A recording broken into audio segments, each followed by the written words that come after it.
Amen. Praise God.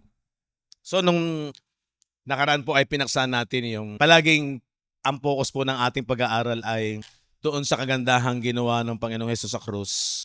Na yung hatol, una sa mga taga-Hebreo, sabi nung Hebrew 9:27, sapagkat minsan lang itinakda sa tao ang buhay, pagkatapos ay ang kamatayan, pagkatapos ay ang paghuhukom. Pero nakita natin doon na kinuha ni Jesus yung hatol na haharapin ng tao. At yun una sa mga Hebreo, sa mga Hudyo, ay makikita natin yung layunin ng Panginoon ay kaligtasan. Sa pagbabasa po ng Bible ay napakahalaga po na yung sinasabi ng 2 Timothy chapter 2 verse 15. Makikita po natin na mag-aral at maunawaan lang natin yung tinatawag na tamang pag-a-apply, pagkuha ng kung ano ang i-apply natin sa ating buhay, sa mga salita ng Diyos na ating nababasa. Ang sabi diyan, study to show thyself approved unto God, a workman that needed not to be ashamed, rightly dividing the word of truth. Sa Tagalog po ay, pagsikapan mong humarap na subok sa Diyos,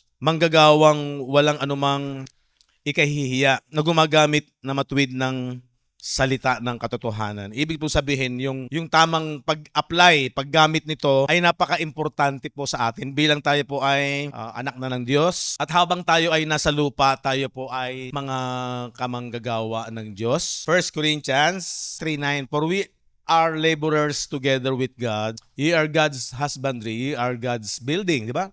Tayo po ang sambahayan ng Diyos. Tayo rin yung kamanggagawa ng Diyos. Dahil kasi tayo po yung katawan ni Kristo. So kung pag-aaralan nyo po, pag nagsasalita ang Diyos about sa bilang mga kamanggagawa, tayo pong lahat yon. Legit po yan dahil sinasabi ng salita ng Diyos. Kaya bilang tayo naman ang gagamitin ng Diyos, kailangan natin maging nag-aaral. Ang nakasanayan kasi po ng karamihan natin, yung mayroong mga official workers and church, di ba? Sabi ko, alisin na natin yon. Lahat tayo manggagawa ng Diyos. At lahat tayo dapat nag-aaral. Kasi sabi doon sa ating binasa kanina, pag sumikapan daw nating humarap sa Diyos na walang dapat ikahiya, manggagawang walang dapat ikahiya. At ang malimit nating marinig po na halimbawa, pag ikaw ay papasok sa trabaho, kung ano yung posisyon na ina-applyan mo, dapat alam mo yon. Hindi ka mapapahiya. Kasi yun ang in-applyan mo, pinag-aralan mo, kabisado mo.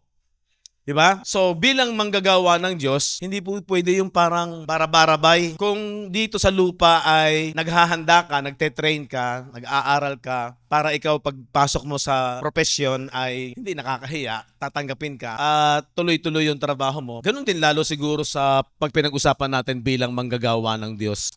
Dahil lahat tayo ay bahagi ng katawan ni Kristo. Diba? Sabi diyan doon sa 3:9 ay, sapagkat tayo ay mga kamanggagawa ng Diyos. Kayo ang bukid ng Diyos, ang gusali ng Diyos. Alam niyo, ang Bible kasi, hindi mo siya pwedeng gawing literal talaga, no? Metaphor, ano yan, paghahambing, allegory, metaphor, simbolo. So, in the spirit, pag dinala mo sa espiritu, mauunawaan mo na tayong lahat ay, tayo ang bukid ng Diyos, tayo rin ang kanyang building o gusali. Okay, so balik tayo. Kaya napakaselan noong pag ikaw ay manggagawa ng Diyos, wala kang alam, hindi mo alam as mapapahiya tayo. Una, sa mata ng Diyos, sa harapan ng Diyos.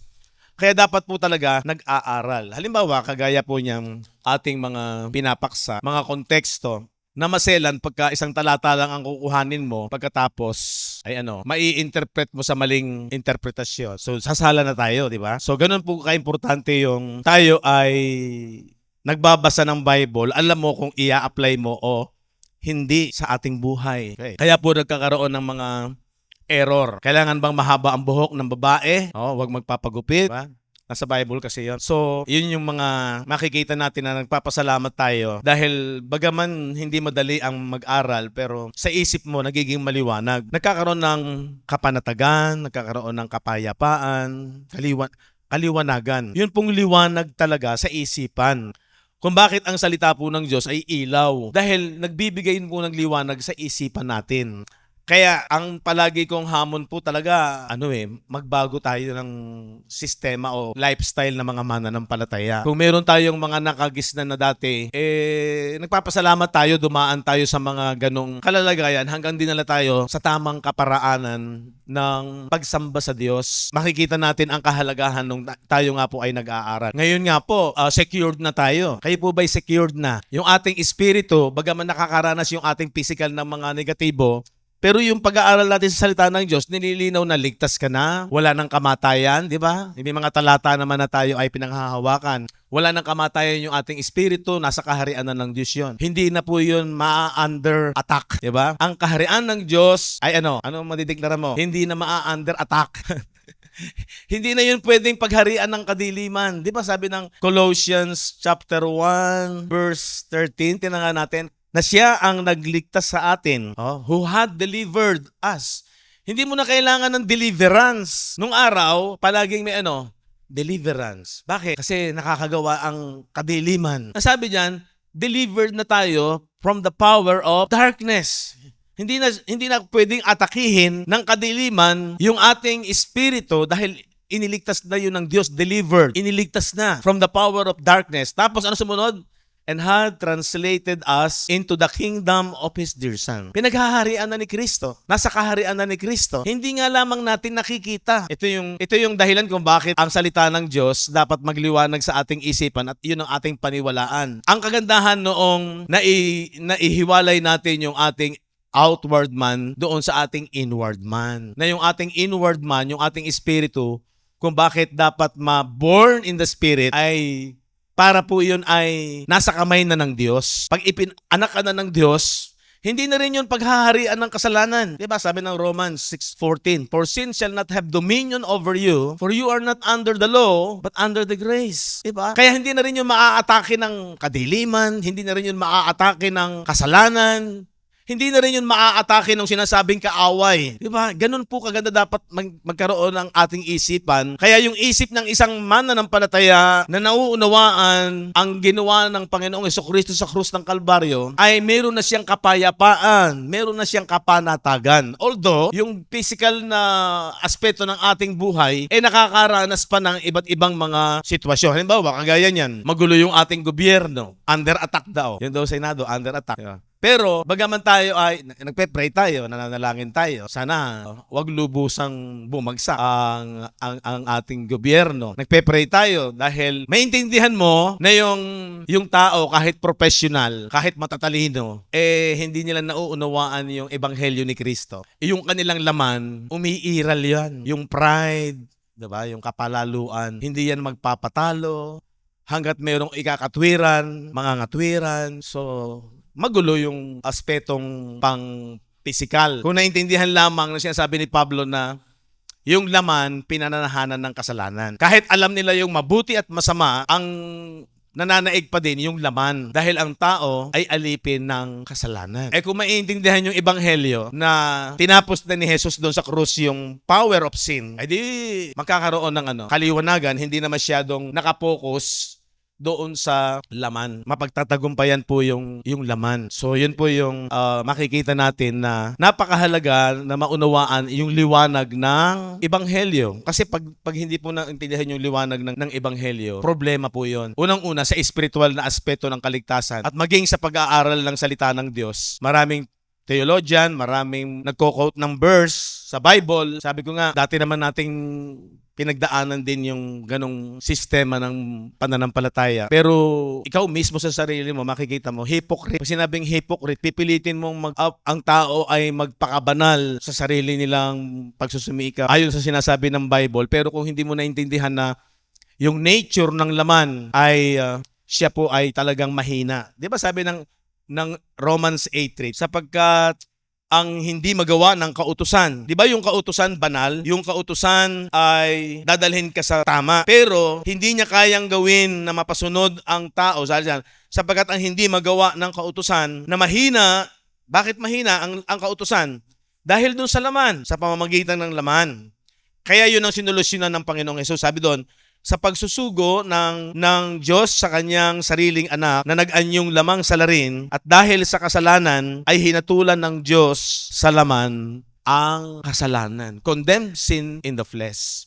Ngayon, pag bumasi ka sa physical, hindi mo maiintindihan yan. Pero pag bumasi ka sa espiritu, tatanggapin mo yan. Pag bumasi ka na yung ating physical na laman na pinananahanan ng sin in the flesh, in the spirit ay pinako kasama ni Kristo, namatay at inilibing. So, ibig sabihin, pag magtitiwala ka sa katotohanan ng espiritual, hindi mo nakikita, hindi mo na-oobserbahan ng carnal knowledge. Pero dahil dapat pagtiwalaan mo, dapat doon ka magpasubmit, dapat doon ka nagpapasakop doon sa kaliwanagan nung ginawa ni Jesus. Tingnan ninyo, di ba napakaganda niyan? Sabi diyan, God sending His own Son in the likeness of sinful flesh, kagaya doon ng ating makasalanang laman, para sa kasalanan na nananahan sa laman. Anong ginawa doon? Condemned, hinatulan yung kasalanan sa laman ni Jesus. So dapat paniwalaan natin yon. Magpapasubmit ka doon. Magpapasakop ka doon. Although yung physical knowledge, hindi maintindihan. Kasi hindi na-oobserbahan ng carnal knowledge. Kaya, sabi ko nga last Wednesday, ang tunay na pagpapakababa, ang tunay na pagsunod, yung pagiging masunurin, nasa gospel. Yung magpapasubmit ka doon sa mga bisa nung ginawa ni Jesus. Pag sinabi na yung pinaghirapan ni Jesus sa krus ay tinapos na niya yung bisa ng kasalanan, tinapos na niya yung kamatayan, 2 Timothy 1:9 and 10, abolish death. Maniniwala ako doon. Maniniwala tayo dapat doon. Magpapasubmit ka doon. Magpapasakop ka doon. Ang ibig sabihin po ng faith, submission. Naniniwala ka doon. Ibig sabihin nun, may authority yon. Although yung iyong carnal knowledge, kasi ito problema eh. Pag ginamit mo yung katwirang pantao, hindi mo paniniwalaan yon. Kaya hindi magkakasundo. Parang debate yan, no? May katwiran sila man, mas may katwiran si Espiritu. Mas may katwiran ang salita ng Diyos. Ganito lang po yan. Kung binibigyan talaga natin ng authority ang salita ng Diyos, hindi mo ipaglalaban yung sariling katwiran ng physical observation, yung judgment ng ating pagkaunawa sa physical. I-give up mo yun. At mas, binibigyan mo ng authority yung sinasabi ng salita ng Diyos. Ganyan po yung sumusunod ka. Iba po yung nagiging masunurin sa kautusan. Iba yung, sabi ko, grabe itong pagpasok sa kaharian ng Diyos. Pag hindi ka pumoko sa katotohanan ng salita ng Diyos, mananatili ka sa religious mindset, no? Na kailangan mababa loob mo. Iba po yung pagpapakababa sa physical, sa lupang ito. Iba yung nagpapakababa ka sa Diyos. Ang laki ng diferensya doon. Linangin natin po ito. Unawain natin magaling ito. Sabi kong mga nakaraan, iba yung bunga ng espiritu ng pagtitiyaga. Nagtitiyaga ka sa salita ng Diyos kasi ito mga bagay na espiritual. Iba yung nagtitiyaga ka dahil gusto mo, susumikap ka, nag-aaral ka, nagtitiis ka, yung mga magsasaka, sobrang pagtitiyaga sa init ng araw, yung mga laborer, construction workers, nagtitiyaga sila sa init ng araw dahil ang iniisip nila, susweldo sila. Ang pakinabang noon ay para sa physical. Iba yung pagtitiyaga na yun. Meron ng mga tao, walang tiyaga, tamad. Ang konsekwensya noon sa physical din. Pero iba, yung bunga ng espiritu, nagtitiyaga ka, nagkakaroon ka ng self-control, dinidisiplina mo sarili mo, iba yung inilalaan mo yung iyong oras para sa paglago sa kaalaman sa bunga sa pananampalataya sa salita ng Diyos, iba yon. At ikaw ay nananampalataya at pinagsusumikapan mong unawain ang salita ng Diyos, yun yung nakalulugod sa Diyos. Pero yung kahit mabait ka sa lupang ito, masipag ka, matiyaga ka, masinop ka, walang connection yun sa Diyos kung wala sa iyo ang pananampalataya sa salita ng Diyos. Naintindihan niyo po ba? Hello? Kasi hindi ka makakaalis sa religious mindset kapag hindi natin naunawaan ang katotohanan na to. Ano yung kababaang loob? Ano yung pagiging masunurin sa Diyos? Nakapokus lang yan sa isa. Lagi po yung uuwi dito. Yan lamang ang itinalaga ng Diyos. Yan yung inihula sa lumang tipan. Di ba sabi ng John 5:39, sinasalisik ninyo, sabi ng Panginoong Hesus sa mga Hudyo, sinasalisik ninyo ang kasulatan sapagkat iniisip ninyo na dito ay meron kayong buhay na walang hanggan. At ito ang nagpapatotoo tungkol sa akin. And they that which testify of me. So yung kasulatan sa lumang tipan, lahat yan nakapokus dito sa pinaka-final blessing. At kung pag-aaralan natin, pinatotohanan ni Pablo sa aklat ng Epeso, chapter 1, 4 and 5, before the foundation of the earth, diba? Sabi ng John 5:39, ang kasulatan pinatotohanan si Jesus. Ang sabi ng Ephesians, ayon sa pagkapili niya sa atin, sa Kanya, bago itinatag ang sanglibutan. Bago pa siya nakipag-covenant kay Adam, sa Israel, bago pa ang anumang tipan, ito na yung nasa isip ng Diyos. So, ano yun? Sabi diyan, ayon sa pagkapili niya sa atin, sa Kanya, bago tinatag ang sanglibutan, upang tayo'y maging mga banal, walang dungis, sa harapan niya, sa pag-ibig, before Him in love. Verse 5. So, ibig sabihin, bago pa itinatag ang sanglibutan, bago pa yung covenant, ito na yung nasa isip ng Diyos. Ito, na tayo, mga believer, mga kausap ni Pablo, mga mananampalataya, and even us, tayo ay itinalaga niya nung una pa sa pagkukupkop para maranasan natin yung pagkukupkop, yung adoption ng anak para tayo maging anak. Sa pamamagitan nino?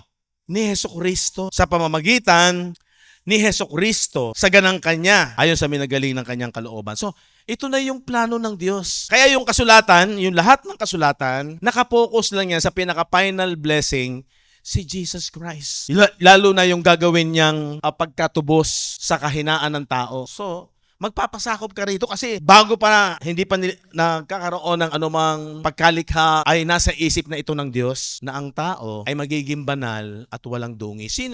Sino sa bahagi ng ating pagkatao ang magiging banal at walang dungis? Di ba? Yung ating espiritu. Kasi itong laman, hindi pwede itong mabago kasi ang nature nito is karnal talaga siya. Pag sinabing karnal, nanggaling po yun sa karne, laman. At ang laman, meron niyang mga nasa, meron niyang mga las. Hindi niya yung kayang pagtagumpayin at masunod yung mga bagay na espiritual. Sinabi naman ni Pablo, Galatians 5 or 16 to 17, nasabi doon ay, for the flesh lusted against the spirit, and the spirit against the flesh, and they are contrary. Magkalaban. One to the other. Parang tubig at langis. Yung espiritu at yung laman, hindi talaga pwedeng magsama. No? Kasi magkalaban sila. Sabi dyan, so that you cannot do the things that you would. Para hindi nyo magawa yung mga bagay na dapat nyo gawin. Diba, sinabi ni Pablo yun gusto kong gumawa ng mabuti, pero hindi ko magawa. Gusto kong masunod yung mga bagay na sinasabi ng kautusan kasi espiritual yon, ando ng katwiran, pero hindi ko magawa. Bakit? Sabi niya, hindi na ako gumagawa nito kung hindi yung lamang, yung kasalanang nananahan sa aking laman, sabi niya doon sa Romans 7. So yung pag-aaral na yan, makikita natin ang katotohanan na yung ating espiritu ang iniligtas. Kasi yun ang namatay. Nung nagkasala si Eva at si Adan, namatay ang espiritu ng tao. At naghari sa lahat ng kamatayan. Romans chapter 5. Diba? Naghari sa lahat ng kamatayan. Anong kamatayan ang naghari sa lahat? Spiritual. Kaya ang tao dapat maborn in the Spirit. So maintindihan mo yung you must be born again. Saan? Sa Espiritu. Hindi nga naintindihan ni Nicodemo Akala ni Nicodemo, papasok uli sa bahay bata ng nanay niya. Pero sabi ni Jesus, ang ipinanganak sa laman. Ang ipinanganak sa Espiritu. So gusto kong makita ninyo na pag yung basic na yon, naintindihan mo, hindi ka na maliligaw. Na yung iniligtas sa atin ay yung ating espiritu na dating patay. Kapag ang isang tao na nabubuhay sa lupang ito, kaya nga sabi ko noong nakaraan, kay upper class ka, middle class ka, lower class ka, no? Nabubuhay ka sa lupang ito, meron kang manang kasalanan. Kaya yung spirit nito, death, nasa kamatayang kalalagayan. Kaya ang alok ng krus, you must be born in the Spirit. At ang kapanganakan, sabi ng 4:15 ng Korinto, I have begotten thee through the gospel. Ang sabi ng Ephesians 1:13, I have begotten you through the gospel. Kasi patay ang spirit nito yung spirit niya. Lahat ng tao patay. So, kung itong isang tao, kahit na sa upper class siya, hindi niya tinanggap yung kapanganakan sa espiritu, yung maintindihan niya yung ginawa ni Jesus sa krus ng Kalbaryo, ano mangyayari? Buhay siya, pero patay ang espiritu niya, at pagdating ng kanyang kamatayan, eternal death. Wala siyang eternal life. Yun yung sinasabi ni Solomon na wala ring kabuluhan. Ano man ang mga na-achieve mo sa lupang ito. Bakit? Tapos ng iyong buhay, tapos na. Eternal death. Pero pag na-born again siya, nabuhay yung kanyang quickened. Nabuhay at isinilang siya, na-born in the Spirit. So yung kanyang dating espiritong patay, meron ng buhay na walang hanggan. Kaya ganun ka-importante ang isang tao na naintindihan niya yung gospel. Kailangan maliwanag. Sabi ko nga hindi tayo humahatol. Pero iba yung maliwanag sa yung isipan, yung ebanghelyo, yung biyaya ng Diyos. At nakuha natin ang biyaya ng Diyos, eternal life, hindi sa ating mga gawa, sa pamamagitan ng ating pananampalataya dito. Ang faith, saan nanggagaling ang faith? Cometh by hearing, and hearing by the word of Christ. Sabi ng Romans 10:17. Hindi po pwede yung pananampalatayang naniwala ako sa Diyos. Naniwala ako kay Jesus. Pero wala kang napapakinggang salita ng Diyos. So yun ang danger. Kaya sabi ng 2 Corinthians 4:3-4, if our gospel be hid, kung ang aming ebanghelyo ay may talukbong, hid, nakatago, hindi naintindihan, hindi maliwanag, it is hid to them that are lost. So ito daw gospel ay hindi nagliliwanag doon sa mga naliligaw. Ligaw. Verse 4, na binulag ng Diyos ng sanglibutang ito, mga religious teachers that time, ang isipan, blinded the mind of them which believe not, ng mga hindi sumampalataya. Paano nga mananampalataya? Malabo yung kanilang isipan sa gospel. Sabi diyan, lest the light of the glorious gospel of Christ, yung daw liwanag ng ebanghelyo. Paano liwanag? Liwanag ng gaya ng ilaw? Hindi, sa isipan, naiintindihan. Lest the light of the glorious gospel of Christ, who is the image of God, should shine unto them. Dapat magliwanag. Paano magliliwanag? Pag pinirits, pag nagbabasa, pag nag-aaral, nauunawaan. Ito yung purpose kung bakit ka umaattend ng simbahan o Bible study. Para maintindihan natin yung gandahang ginawa ni Kristo. Naintindihan mo ngayon na sa ginawa ni Kristo, yung espiritu mo, quickeneth. Ephesians 2:1. So yun po yung dahilan ng ating pag-aaral. And you had he quickened who were dead. Pasinin niyo yun. Patay tayo dati saan? In trespasses and sins, sa ating mga nagawang pagsalangsang. Dati tayo ay patay. Pero ano daw? Sabi doon, binuhay na. And you had he quickened. Binuhay tayo ni Kristo. Dito sa krus ng Kalbaryo, tinapos niya yung bisa ng kasalanan at kinuha niya yung mga kabayaran ng ating pagsalangsang na ang bungay kamatayan. Kinuha niya yung kamatayan. At kung mananampalataya ka doon, ano sabi ng verse 5 and 6? Even when we were dead in sins, noon tayo ay mga patay sa kasalanan, had quickened us together with us. At tayo ay binuhay na mag-uli na kasama ni Kristo. Nung siya'y namatay, pagkatapos ay muling nabuhay, yung ating espiritu ay kasama niyang binuhay. Quickened us together. Hindi naman yung physical Yung physical nga na pinanahanan ng laman, na naroon ng kasalanan, yun nga yung nirepresent dito sa kanyang laman na hinatulan, ipinako, namatay, at inilibing. And then, doon sa kanyang pagkabuhay na maguli, tayo'y kasama, na binuhay na kasama ni Kristo. Kaya sabi dyan, sa biyaya, kayo'y naligtas. So ano ang nagligtas sa atin? Yung pananampalataya na sinasabi ng Scripture. Ganun po dapat natin pinapahalagahan yung sinasabi ng salita ng Diyos. At ang danger nga po ay kapag hindi mo natutunan yung rightly dividing the word of truth. So yun po yung tatanungin ko kayo. Ano yung tunay na pagpapakababa? Ano yung tunay na nagiging masunurin ka? 2 Corinthians chapter 10. Tingnan natin. Verse 3-5. Pansinin ninyo to. Sapagkat bagaman kami ay nagsisilakad sa laman. Diba? Ang mga nabubuhay na mananampalataya that time, sinabihan ni Pablo ng ganito. Sapagkat bagaman kami ay nagsisilakad sa laman, pero ano sabi niya?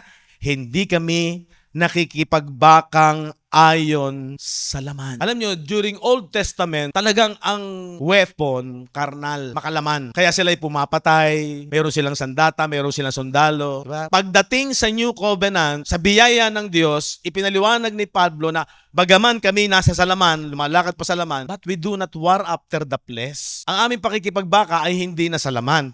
Okay? Dapat intindihin natin yan. For the weapons of our warfare are not carnal. Ang sandata ng aming pakikipagbaka ay hindi na sa laman. Ano na? Ito na yung pagbabago. But mighty through God to the pulling down of strongholds. Sabi dyan ay, sapagkat ang mga sandata ng aming pakikibaka ay hindi na ukol sa laman. Kung hindi sa harapan ng Diyos ay may kapangyarihang gumiba ng mga kuta. So ang gigibain na dito, hindi na yung kutang pisikal, yung kalaban na nandoon sa kabila, di ba? Ganun nung sa lumang tipan, di ba? Hindi na yon. Kung hindi, sabi dyan, ang kuta na ay nakapokus na saan? Sabi ng, ano yung kapangyarihan nila na gumigiba ng mga kuta? Verse 5, na siyang gumigiba ng mga maling haka. Ano yung haka? Saan nanggagaling yung haka? Sa isip. Akala ko kasi, dapat ganito gagawin natin para tayo maligtas. Dapat nagpapabautismo tayo sa tubig para tayo maligtas. Dapat lagi natin ginagawa ang communion para tayo'y maligtas. Okay, tingnan natin. Ang sabi diyan, na siyang gumigiba ng mga maling haka at ang bawat bagay na matayog na nagmamataas. Ito po yung pagmamataas. Casting down imaginations, ginigiba namin ang mga maling haka. Saan nanggaling? Sa isipan.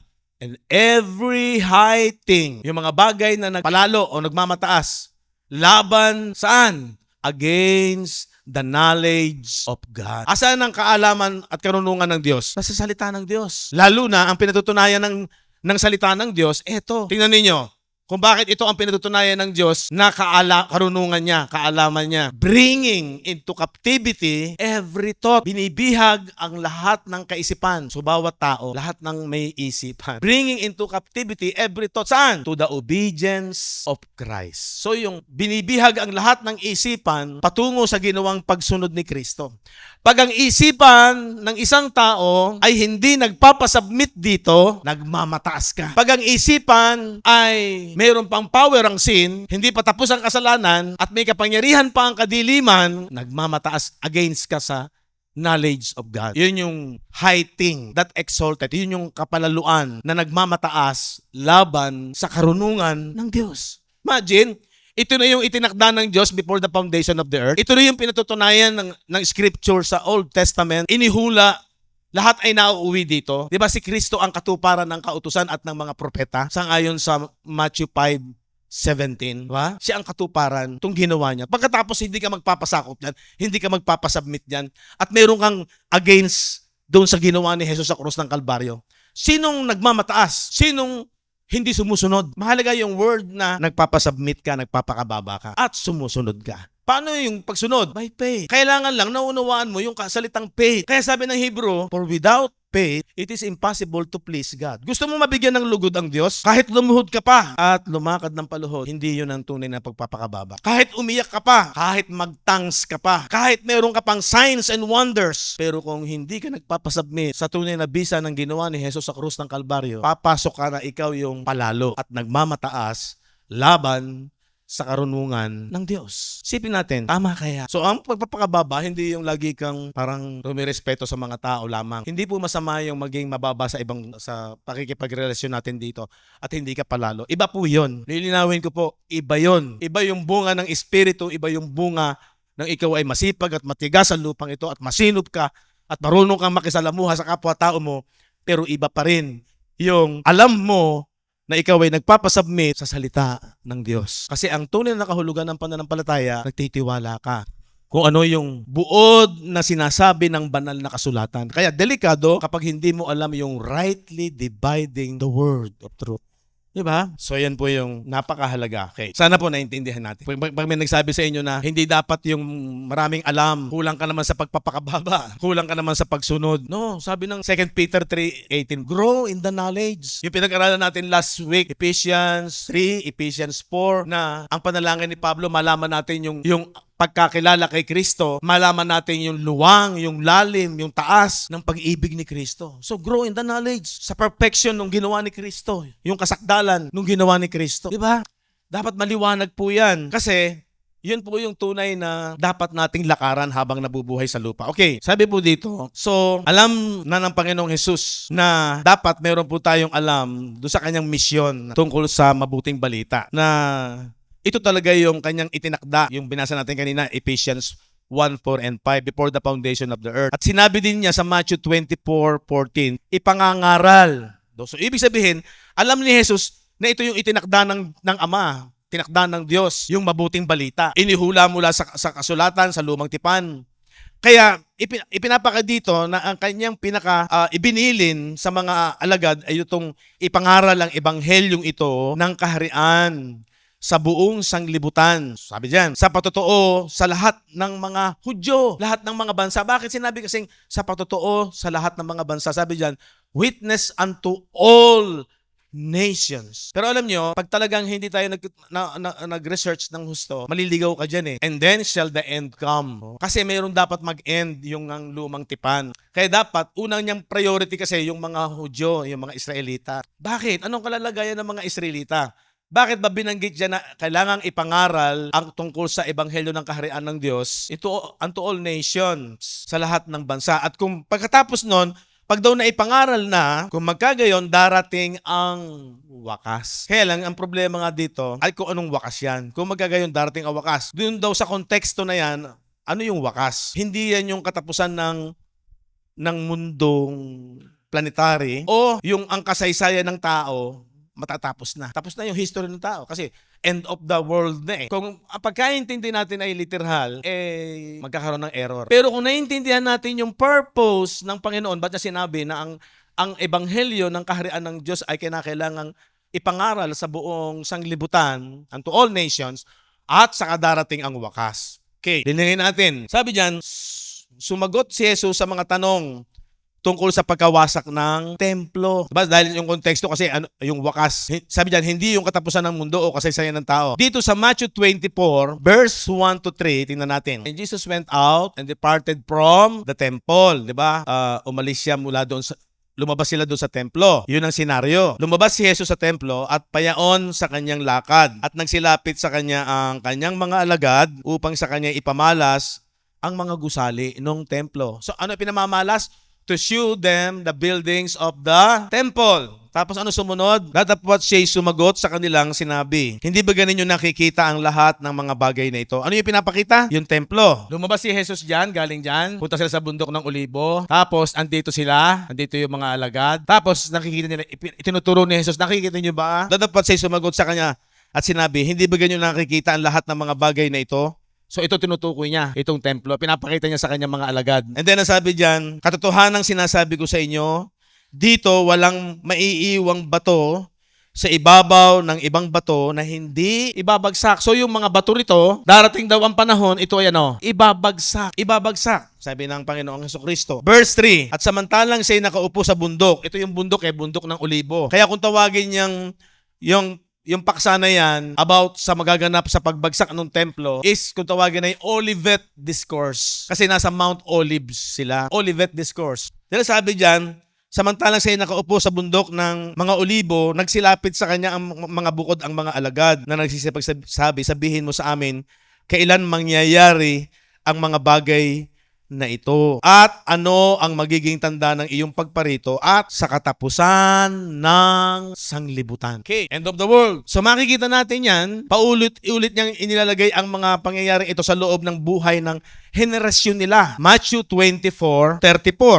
Katotohanang sinasabi ko sa inyo, di ba? Ang usapan nila about sa kailan magaganap yung pagbagsak ng bato, ng templo, at saka yung katapusan ng mundo. Ano sabi sa 34? Katotohanan sinasabi ko sa inyo, hindi lilipas ang lahing ito hanggang sa mga ganap ang lahat ng mga bagay na ito. So ano yung paksa nila? Yung pagbagsak ng templo at katapusan ng mundo. Ang problema, ano yung mundo na yun eh? Ano yung katapusan ng sanglibutan na yun eh? Okay, sabi dito, kailangang maipalaganap ang ebanghelyo. Yun ang purpose ni Jesus. Bago dumating ang katapusan ng mundo, their world, yung old covenant system, kailangan munang maipangaral yung ebanghelyo. Ganun kaimportante na maipangaral yung ebanghelyo ng about sa kingdom of God, about sa kaharian ng Diyos. Okay? Sabi diyan, ang misyon ay nakatuon sa mga tao na konektado sa mundo ng tipan ng Israel. Ulitin ko, yung daw misyon na yon na ipangaral ang ebanghelyo ng kaharian ng Diyos, konektado sa mga tao na kausap niya na ang layunin niya ay para sa mga Hudyo sa mundo ng tipan ng Israel. Bakit? Ang mga Hudyo, mga Israelita na nagkalat. Okay. Yung sitwasyon, ang Israel that time nagkalat. Okay. Bakit nagkalat? Tingnan natin. Sabi diyan, ito yung mga hentil, kasama din nakakabit sa sinagoga at estruktura ng tipan sa buong mga bansa kung saan nagkalat ang Israel. So, ibig sabihin, in that time, ang mga Hudyo ay nasa iba't ibang mga bansa. Tingnan natin. Ano yung bansang yon na sinasabing tinutukoy na kinalatan ng mga Israelita? Dito sa Daniel chapter 9 verse 7, O Panginoon, katwiray ukol sa iyo, ngunit sa amin ay pagkagulo ng mukha gaya sa araw na ito. Sa mga tao ng Huda at sa mga nananahan sa Jerusalem at sa buong Israel, malapit at malayo, sa lahat ng lupain na yung pinagtabuyan dahil sa kanilang pagsalangsang na kanilang isinalangsang laban sa iyo. So ibig sabihin, dahil sa kanilang pagsuway sa kanilang kasalanan, ang mga Israelita ay nangalat. Sabi diyan, through all the countries whither thou hast driven them. Itinabay mo sila doon sa mga bansang yon dahil sa kanilang mga kasalanan because of their trespass. And they have trespass against thee. So, isa sa konsekwensya ng kanilang pagsalangsang, nangalat sila, itinaboy. Yun ang kalalagayan ng nation Israel during that time.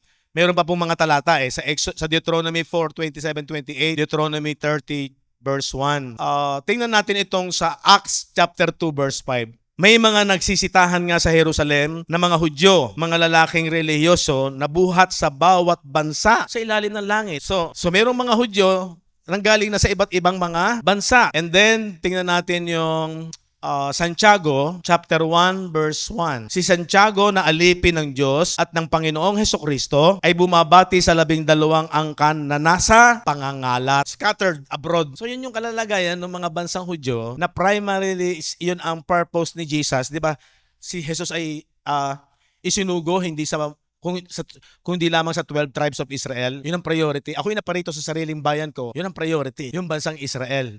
Pero ang problema, ang kalalagayan ng bansang Israel, kalat sa iba't ibang bansa. So, importante maintindihan yan. Sumunod, 1 Peter chapter 1, verse 1. Si Pedro, na apostol ni Hesukristo, sa mga hinirang na nangingibang bayan, na nasa pangangalat sa Ponto, sa Galacia, Cappadocia, Asia at Bithynia. Okay. So yan na nagpapatunay nung kalalagayan nung panahon na yon na ang mga Israelita ay nakakalat sa iba't ibang bansa. Yun ang dahilan kung bakit, diba, ang purpose ng una ni Jesus ay para sa mga Hudyo, sa mga Israelita. Ayaw kasi, yung kaligtasan nila, ayaw ni Jesus na mapahamak sila. Kailangan nila sumampalataya doon sa kanyang ipinangangaral, doon sa ebanghelyo ng kaharian ng Diyos. Ang problema, nakakalat. Doon, yun ang dahilan kung bakit sinabi na ipangangaral muna ang ebanghelyo ng kaharian ng Diyos sa lahat, all nations ng bansa.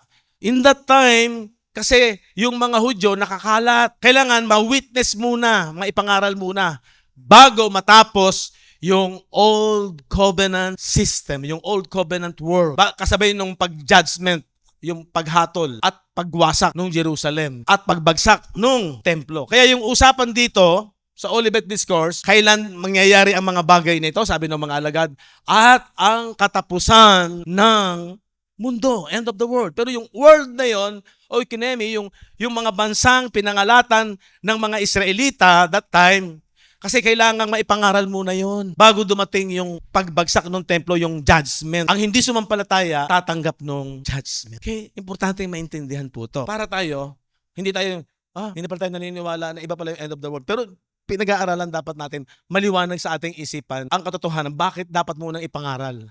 Ano yung intention ni Jesus para sa mga Hudyo na nakakalat sa iba't ibang bansa? Yung sakop ng Roman Empire na mga bansa, mga lugar. Kung tawagin po sa Greek word ay oikonomy. Noong huling bahagi ng dekada 50, AD 50 at unang bahagi ng AD 60, sinabi na ni Pablo na ang ebanghelyo ay lumabas na sa buong lupa, sa lahat ng bansa, sa buong mundo, sa bawat nilalang sa ilalim ng langit. Tingnan natin yung Romans chapter 10, verse 18. Naganap ba yung sinabi ni Jesus na kailangang ipangaral? Yes. Verse 18, tingnan natin, Romans, but I say, have they not heard? Hindi ba nila narinig? Yes, verily, their sound went into all the earth, and their words unto the ends of the world. Dapat sinasabi ko, hindi baga sila'y nakakakinig? Oo, tunay nga. Ang tinig nila ay kumalat sa buong lupa, at ang kanilang mga salita hanggang sa mga dulo ng sanglibutan. Ibig sabihin, na ipangaral na yung ebanghelyo doon sa mga bansa na kinaroroonan ng mga Hudyo. Narinig na nilang lahat para wala silang masabi. Kailangan maipangaral sa kanila. Ma-witness nila yung ebanghelyo ng kaharian ng Diyos unto all nations. Yung sinasabing unto all nations. Sumunod yung Romans 16:26. Datapwat nahayag na ngayon at sa pamamagitan ng mga kasulatan ng mga propeta, ayon sa ipinag-utos ng Diyos na walang hanggan, ay ipinakilala sa lahat ng mga bansa, past tense na po ito, upang magsitalima sa pananampalataya. O diba? But now is made manifest and by the scriptures of the prophets according to the commandment of the everlasting God. Ano yung commandment na yan? Yun yung gospel. Made known to all nations. Made, past tense na. Ipinaalam na sa lahat ng bansa for the obedience of faith. Kailangan lang nilang sumampalataya. Okay? So, tinutukoy dyan, yung mga bansang kinaroroonan ng mga nangalat ng mga Israelita kasi sila yung konektado bago dumating yung end, kailangan maipangaral. Dahil ang gusto ni Jesus, ang kanyang layunin, kung bakit siya unang dahilan kung bakit siya isinugo ay para sa bansang Israel muna. Hindi pa tayo konektado po diyan. Sila yung gustong iligtas doon sa judgment, sa wrath, sa tribulation na parating. At yung nga ang templo po kasi ito po yung pinakapuso ng law of Moises. Ito yung nagre-represent sa bansang Israel. Ito yung parang pinakasimbolo nila, pinakabuhay nila. Kasi dito sila binebless pag sila naghahandog. Di ba? Kaya ito yung pinakapuso nila. Matatapos yan. Kailangan matapos yan. Kasi sa Old Covenant system yan. Okay. O isa pa, Colossians chapter 1, sabi ng verse 5, dahil sa pag-asa na natataas para sa inyo sa langit, na nung una ay inyong narinig sa salita ng katotohanan ng Ebanghelyo. Verse 6, na ito'y dumating sa inyo, gayon din naman kung papaano sa buong sanglibutan. O diba? Dumating na sa buong sanglibutan. Anong buong sanglibutan? Yung mga bansang kinalatan ng mga Hudyo, which is come unto you as it is in all the world. Ano yun? Yung gospel. Tapos ano sabi dyan? Na namumunga at lumalaganap, gaya rin naman sa inyo, mula ng araw na inyong marinig at maalaman ang biyaya ng Diyos sa katotohanan. Tapos pumunta tayo sa Colossians 6, verse 23. If you continue in the faith, grounded and settled, and be not moved away from the hope of the gospel, which you have heard, na narinig ninyo, and which was preached, pasinin niyo po dyan, which was preached, na ipangaral na, to every creature which is under heaven. Sa bawat nila lang. Sinong creature na yan tinutukoy dyan? Yung mga Israelita, which is under heaven, whereof I, Paul, am made a minister.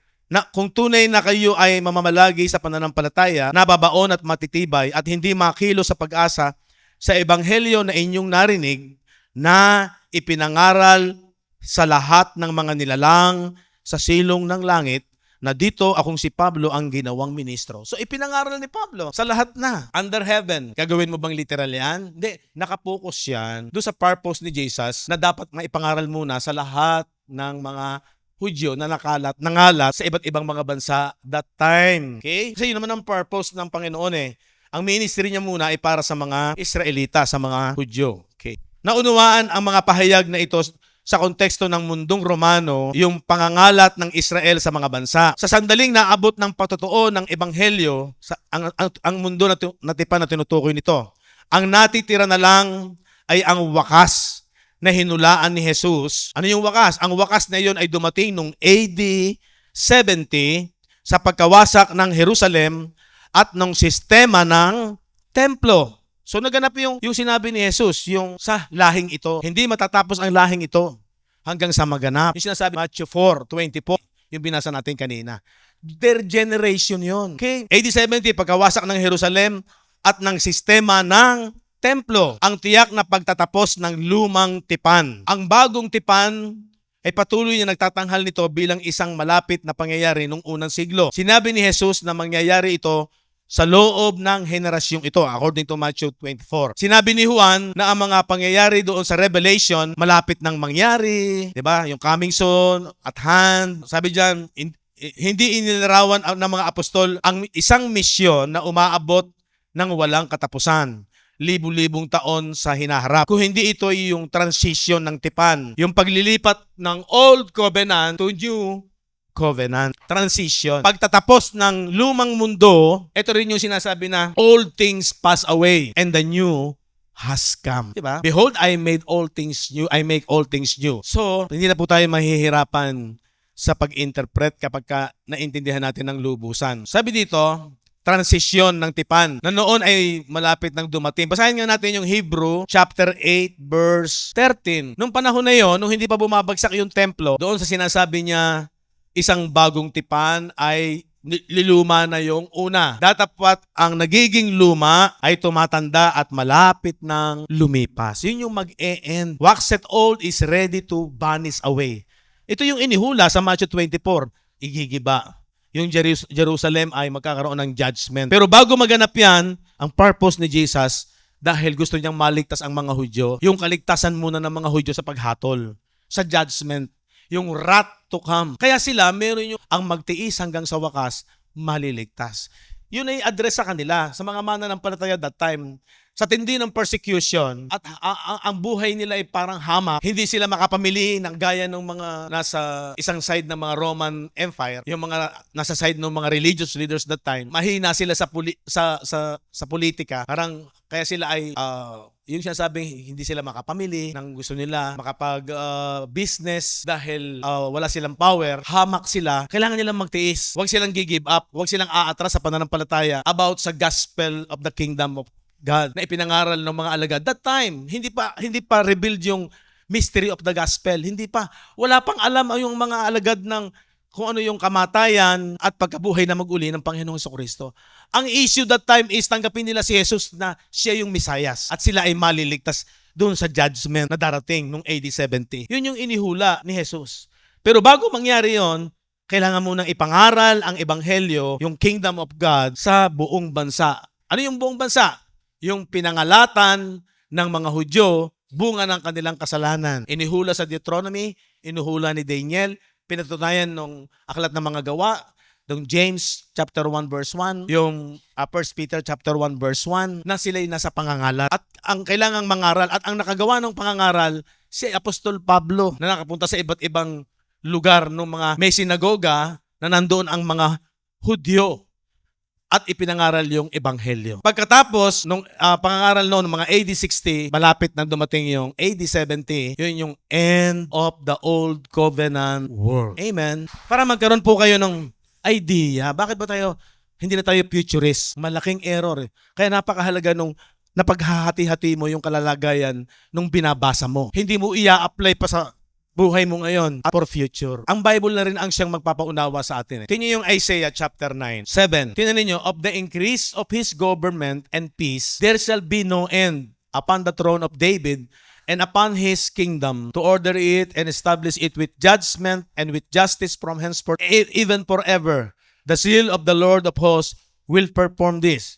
So inihula na yung daw paglago ng kanyang pamamahala, di ba sabi doon sa verse 6, sapagkat sa atin ipinanganak ang isang bata. Sino yon? Si Jesus. Sa atin ay ibinigay ang isang anak na lalaki at ang pamamahala ay maaatang sa kanyang balikat at ang kanyang pangalan ay tatawaging kamangha-mangha, tagapayo, makapangyarihang Diyos, walang hanggang Ama, Pangulo ng kapayapaan. Tapos, connected yung 7. At ang paglago ng kanyang pamamahala at ng kapayapaan ay hindi magkakaroon ng wakas. So, ibig sabihin yan, yung patuloy na paglago ng kingdom, yung patuloy na mayroong mga papasok sa kaharian ng Diyos, walang katapusan. So, ibig sabihin, yung lahi ng tao na nabubuhay sa lupa, patuloy ang pangangaral ng ebanghelyo, mayroong sasampalataya, mayroong tatanggap, sila yung makapapasok sa kaharian. Yung increase noon, hindi magwawakas. The Bible interpret itself para lalong magliwanag sa ating isipan. Yung end, pag sinabing end of the world ay talagang literal, di matatapos na yung kasaysayan. Tapos na yung kasaysayan ng tao, hindi nalalago yung kingdom, wala nang papasok na karagdagan sa kaharian ng Diyos. Hindi, the increase of His government and peace, there shall be no end. Yung paglago ng kanyang kaharian ay walang katapusan.